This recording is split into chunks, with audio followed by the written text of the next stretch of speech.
यदि आपका भी एक तरह से जमीन प्रॉपर्टी संबंधित कुछ भी सवाल है तो आप हमें कमेंट जरूर कीजिए। हम कोशिश करेंगे वीडियो के माध्यम से आपको एक बेहतर सलाह देने का प्रयास करेंगे ताकि आपका समस्या का जो है वो निदान जो है हो सके और आपको एक सही रास्ता मिल सके कि क्या करना चाहिए। चलिए अभी देखते हैं। ये क्वेश्चन है कि 95-96 का रसीद कटा है। अब कर्मचारी बोलता है कि खतियान में से नाम जो है लिखा है लेकिन कट गया है। अब जो है कर्मचारी रसीद नहीं काट रहा है, क्या करें। देखिए सबसे पहले आपने 95 और 96 के बाद इसका मतलब रसीद नहीं कटाया, और उतना दिन से अगर आपने रसीद नहीं कटाया है तो ये रसीद जो होगा आपका वो पुराना वाला ही होगा और नया वाला आपका नहीं कटा। तो नया वाला नहीं कटा तो कर्मचारी कैसे काट देगा, अभी तो सब कुछ नया वाला होगा। तो ये अगर आपका पुराना वाला रसीद होगा तो बिल्कुल फिर तब तो वहां पे रिकॉर्ड में होगा ही और आप तो आसानी से कर सकते हैं। लेकिन अगर आपका ये रसीद आपने ये मेंशन नहीं किया, लेकिन हम आपको बोल देते हैं अगर ये पुराना सर्वे इस पे जो खाता है खेसरा वो सब कुछ पुराना होगा, तब आपको अगर मान लेते हैं ये जमीन जो है आगे नहीं काट रहा है, ठीक है, तो सबसे पहले आपको नया वाला खतियान देखना पड़ेगा।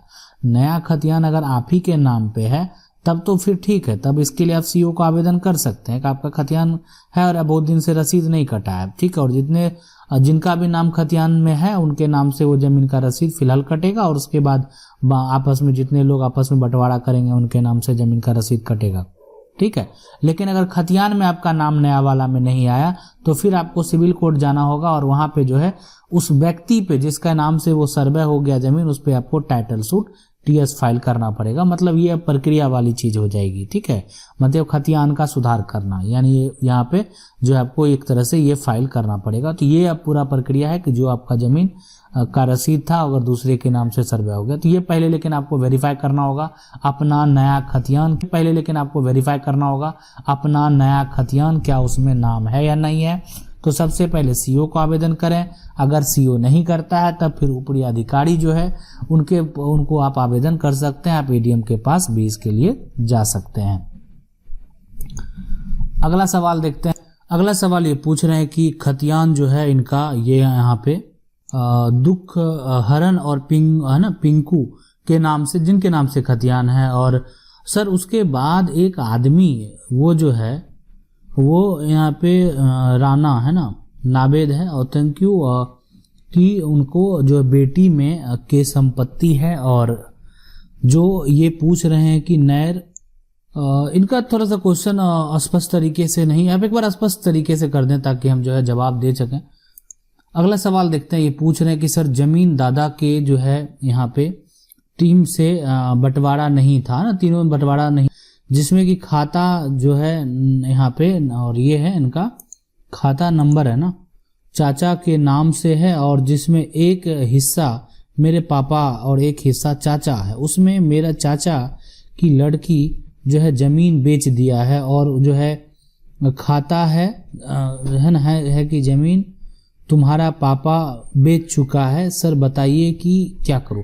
नहीं तो इन्फॉर्मेशन निकाल लीजिए ना, इन्फॉर्मेशन निकाल लीजिए कौन बेचा कौन क्या किया वो सारा बात है ना। उसके लिए आप जाइए कर्मचारी से एक बार, जो भी जिसके मार्फत जो है सारा आपका जो भी खतियान होगा उसके अकॉर्डिंग आप उससे इन्फॉर्मेशन मांग लीजिए। आपका जो पुराना खतियान होगा और जो पुराना जमाबंदी होगा कि उसमें कौन बेचा, किसका दाखिल खारिज हुआ, कौन कौन आया, सारा कुछ वहां पे मेंशन रहता है। तो इन्फॉर्मेशन निकाल लीजिए कि उसके बाद है। रही बात बेचने का, तो बेचने का तो अधिकार अगर वंशज है और पूर्वज के नाम से जमाबंदी कायम है तो होगा ही वो जिनके नाम से अगर जमीन अगर उनके नाम पर है तो उनका जो भी वंश है वो बेटा हो या बेटी हो उनको बेचने का तो अधिकार है।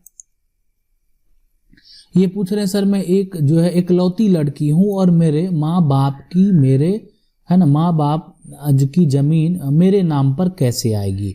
अगर आप इकलौती हैं, बिल्कुल आप सही बात है, आपने अच्छा क्वेश्चन पूछे हैं। देखिए आप सबसे पहले एक जमीन जो है एक तरह से एक कागज, अगर पिताजी और माताजी अगर जीवित हैं है ना जीवित हैं तब आपको उनका सपोर्ट बनाना चाहिए, और जिनके नाम से वर्तमान में जमीन है पिता के नाम से पिता और माता के नाम से माता। लेकिन अगर जीवित नहीं, ठीक है, अगर वो जीवित नहीं है फिर उनका मृत्यु प्रमाण पत्र चाहिए। अब उसके बाद जो है उनका जो भी खतियान पे जमीन है सारा आप जमीन को चढ़ाएंगे, ठीक है। अगर पिताजी जब भी जीवित हैं तो वो एक पेपर तैयार कर लेंगे और उसमें आप समझ सकते हैं स्टाम्प भी ले सकते हैं। स्टाम्प ले लेंगे तो आप जो है तो या पेपर भी जो चाहे तो आप कर सकते हैं, पंचनामा भी बनवा सकते हैं, जो भी आप करना चाहें, ठीक है। वो सारा करने के बाद वंशावली भी एक बनवा लेना, वो जो जरूरी होता है कि मतलब आप इकलौती हैं इसका प्रमाण वंशावली ही है ना, बस यही बात है कि आप इकलौती हैं इसका प्रमाण है वंशावली, और इसको कोर्ट से बनवा लीजिए। कोर्ट में जाएंगे, सिविल कोर्ट में, तब वकील से बात करेंगे कैसे से बनवाना है तो आपको करवा देंगे सारा काम।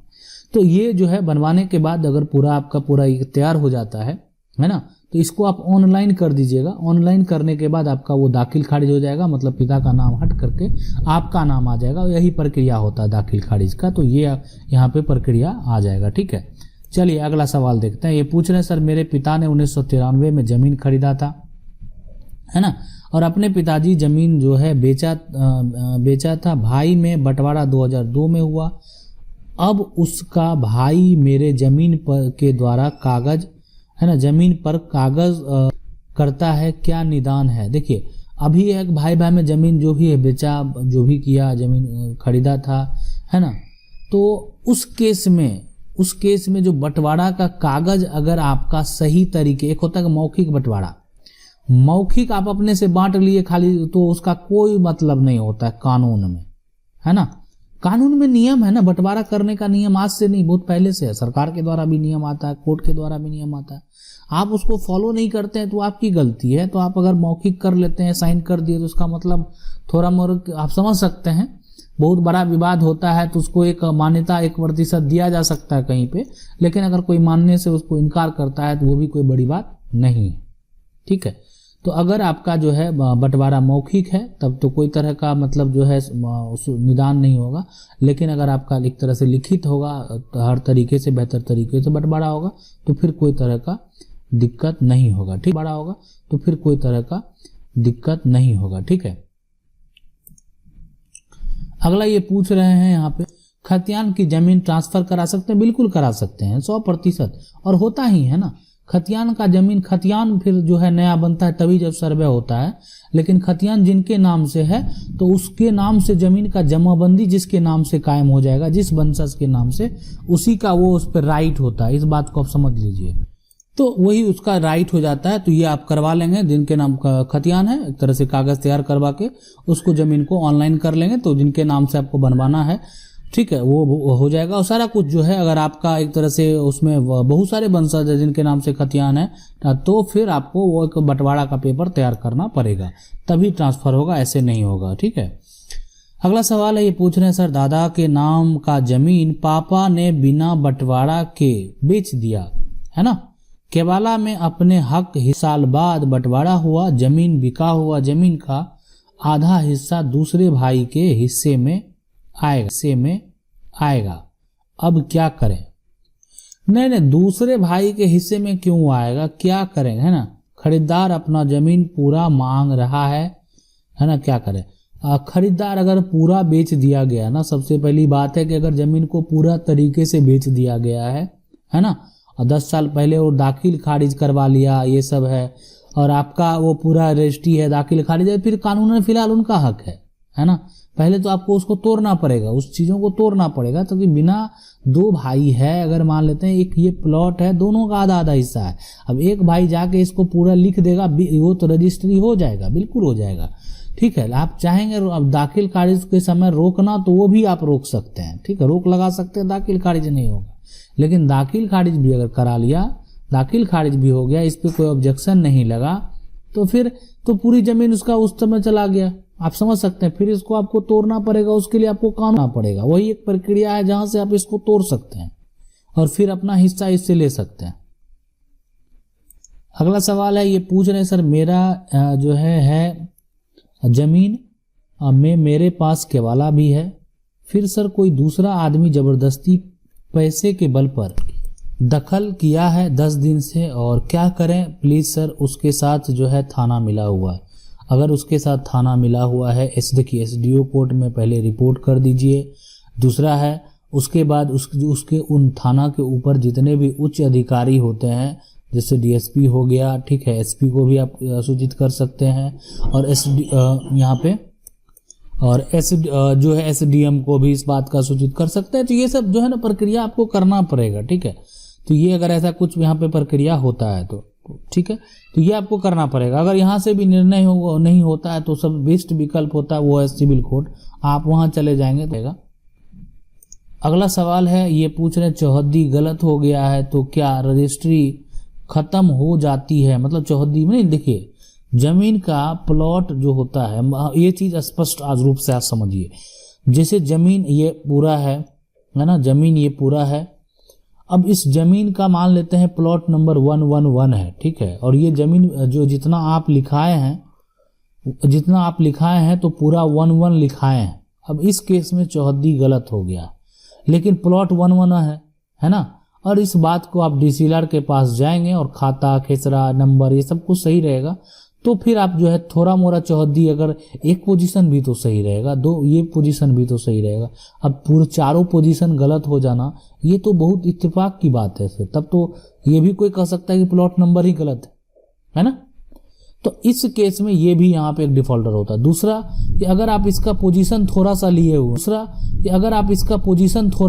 हुए हैं ना, जैसे 111 का थोड़ा सा लिए हैं, तो इसमें चौहद्दी थोड़ा सा मायने करता है। यहाँ पे तो डायरेक्टली ठीक है, आप जाके डीसीएलआर के पास जा सकते हैं कि हम ये प्लॉट लिखवाए थे, और यहाँ पे उस प्लॉट में आप किस साइड से लिखवाए थे वहाँ पे भी थोड़ा चौहद्दी मायने रखता है। तो इसमें जो आपका लिखने वाला वो अगर सपोर्टिव हो ना तो इजीली हो जाता है, अगर वो थोड़ा विपक्षी हो तो थोड़ा दिक्कत होता है। ये पूछ रहे हैं सर कोर्ट में बंटवारा जो है पट्टीदार ना माने तो क्या करें? नहीं, कोर्ट जो है यहाँ पे कोर्टी का ना बोले ना, तो कोर्ट का बंटवारा नहीं, उसमें आप जाके पार्टीशन शूट कर लीजिए। कोर्ट का वो अब किसी को पुलिस अरेस्ट करने आएगा, वो कहेगा हम नहीं मान रहे हैं, हम चोरी किए हैं, तो अरेस्ट नहीं होगा क्या? तो वहाँ आदेश होता है, वो उसका ना मानने का बात ही नहीं होता है ना। वो वहाँ पे निर्णय तो सरकार का भी जब कह देगा तो उसको मानना पड़ेगा। वहाँ एक लॉ अलग कानून है ना, और वो काफी बेहतर चीजों को उस साक्ष्य को देखती है। मतलब कानून आप समझ सकते हैं बहुत बड़ी चीज है ना। मतलब देश का कानून से ऊपर भी कानून है, नियम है सब। ऐसा नहीं है कि मतलब कोई अपना मनमानी कर सकता है, बहुत तरह की चीजें हैं जो समझने योग्य है। लेकिन ये बात है, आपको अगर कानून से बंटवारा का कागज बन जाता है तो जीवन भर आपका वैलिड रहेगा। आने वाले वंश जितने भी होंगे तो आपका आगे बंटवारा के लिए कोई तरह का टेंशन नहीं होगा। मतलब वो आप जितना कर लिए आगे ठीक है, उसमें नेक्स्ट जनरेशन या उसके आगे वाला जनरेशन क्या कर रहा है उससे मतलब नहीं है, लेकिन आपके जो वंशज होंगे उसको उतना पूर्वज के जमीन के लिए दिक्कत नहीं होगा, लड़ाई झगड़ा नहीं होगा कि इसलिए कोर्ट का बंटवारा का अगर कागज रहेगा तो। 1976 का केबाला है लेकिन दाखिल खारिज नहीं हो रहा, तो ये जमीन मेरा, जमीन आपका अगर केबाला है तो बिल्कुल होगा, लेकिन अगर आपका सीओ दाखिल खारिज, पहले तो ऑनलाइन कर लीजिए, ठीक है। जाइए बात कीजिए सीओ साहब से, सीआई साहब से। आप ऑनलाइन जो ये आपका केवाला है उसमें खाता खेसरा जो डालेंगे वो नया वाला डाल देंगे। हो सकता है रिजेक्ट होने का चांस भी 90% है, ऐसा बड़ी बात नहीं है।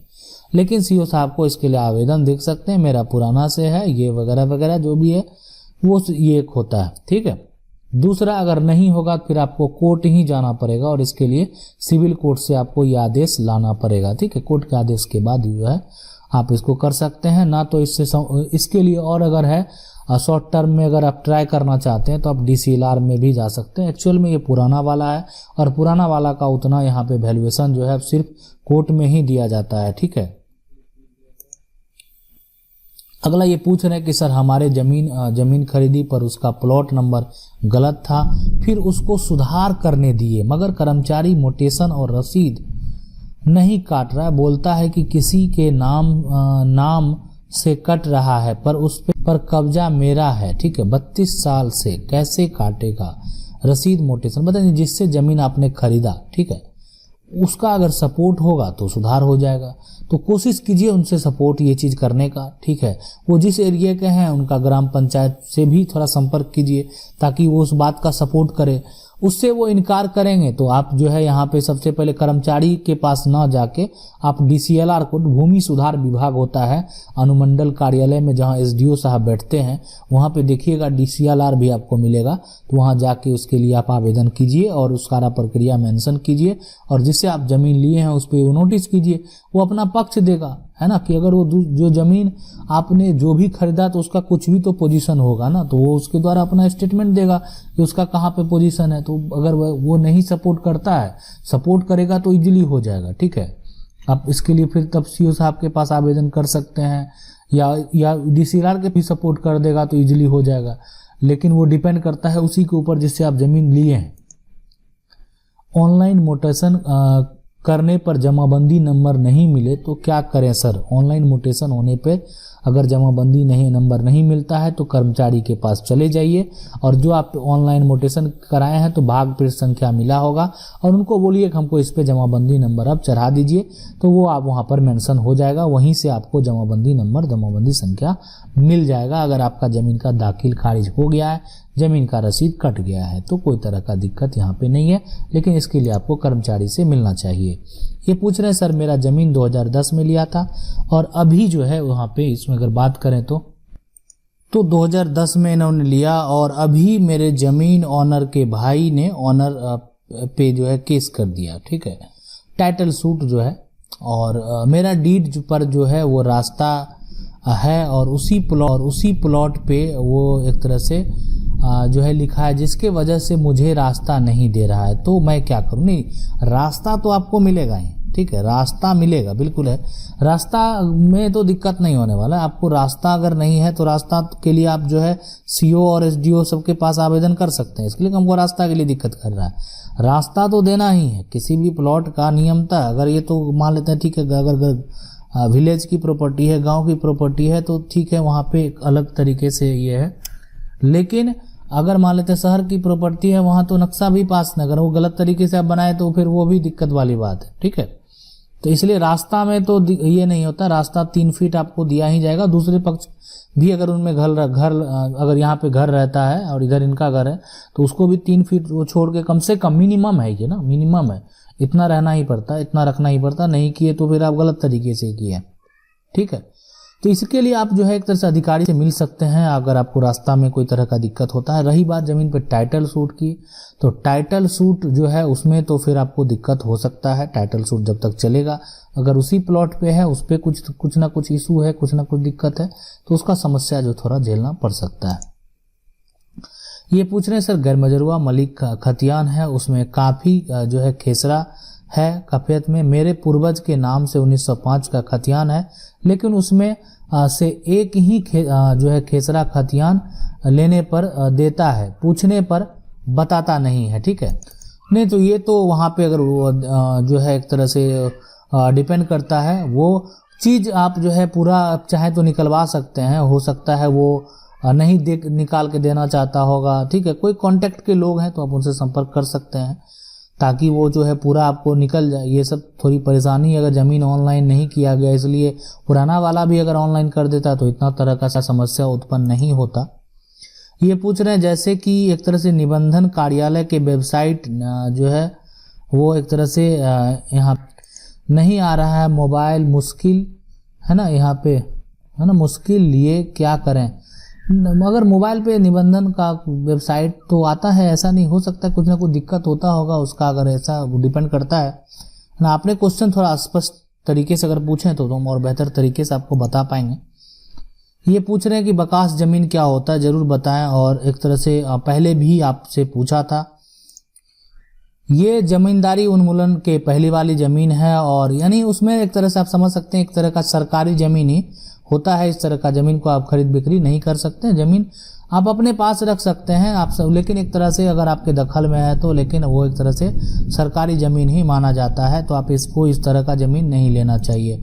अगला सवाल है, कोई दबंग आदमी 25 साल से कब्जा कर, अगला सवाल है, कोई दबंग आदमी 25 साल से कब्जा कर जो है किया हुआ वो ज़मीन उसका हो जाएगा, है ना। मसूमात औरत से ज़बरदस्ती खाली कर देने के बाद उसका ज़मीन कब्जा कर लेगा, उसका कोई मन हो जाएगा, उसका जो है ना बच्चा छोटा था, उसके पास आदमी नहीं था, गरीबी थी, सर बताइए, खतियानी ज़मीन पर घर था।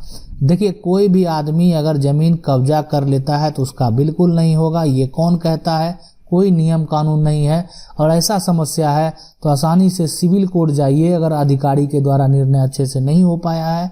नहीं तो आप जा सकते हैं, अधिकारी के द्वारा भी कंप्लेन करना बेहद ज़रूरी है। नहीं निर्णय हुआ, अगर 25 साल से कब्जा करके घर भी क्यों ना बनाया हो, पक्के का घर भी क्यों ना अगर बना ले, कुछ भी ना कर ले, वो घर भी टूटता है। आप देखे हैं, आप ऐसा मामला बहुत सारा देखे होंगे। तो लेकिन जब न्यायालय का आदेश, ऐसे नहीं टूट जाएगा, बिना वेरीफाई का नहीं होगा, लेकिन जब न्यायालय का, उनको जो है सिविल कोर्ट जाना चाहिए, प्रक्रिया जो भी है उससे रिलेटेड वो करना चाहिए और जरूर उनको जो है न्याय मिलेगा। आशा करते हैं वीडियो अच्छा लगा होगा। वीडियो अच्छा लगा, वीडियो को लाइक जरूर कर दें। चैनल को पहली बार देख रहे हैं, सब्सक्राइब करके जो बेल आइकन है उसको जरूर दबा लीजिए। मिलते हैं अगली वीडियो में, तब तक